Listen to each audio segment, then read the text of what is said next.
Livrée à son sort de captive, Alice s'abandonna à la contemplation du simili morceau de gelée en train de croupir au fond de son assiette. Il lui sembla qu'une seule bouchée de cette nourriture empoisonnée, pétrie par une main de vieux pour une bouche de vieux, eût suffi à la changer en vieille dame. Hansel et Gretel ne savaient pas leur chance, se dit-elle. Eux au moins, ils étaient deux.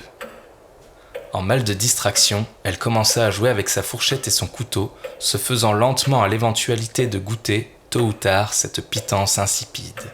« Vous devriez vous rencontrer, mon cousin et toi, dit soudain la vieille dame tout en tricotant avec ses aiguilles. Il a ton âge, et il est parfaitement idiot. » Alice se demanda comment le cousin d'une octogénaire pouvait n'avoir que 10 ans.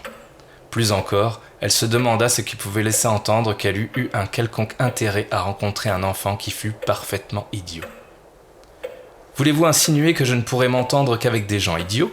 dit-elle en posant ses couverts. « Qui a parlé de s'entendre ? J'ai simplement dit que vous devriez vous rencontrer, lui et toi. Ainsi, vous seriez triés, entre gens d'âge égal. Comme dans un cheptel, tiens. Je suis sûr que vous formeriez un charmant petit cheptel, tous les deux. » « Je n'en verrai vraiment pas l'intérêt, bondit Alice. Cela vous étonnera peut-être, mais j'ai toujours préféré rencontrer des gens qui ne me ressemblent pas plutôt que de perdre mon temps avec des gens parfaitement idiots, mais qui auraient mon âge. C'est parce que tu ne sais rien, Miss Je sais tout. À ton âge, tout le monde se croit original. Un beau jour, on découvre le plaisir de faire partie d'un cheptel, de mener une vie bien ordonnée avec un certain type de personnes, en obéissant à des règles simples. Dès lors, on ne veut plus en sortir. Mais c'est un nectar terre à terre qui nécessite de s'être un peu encrouté.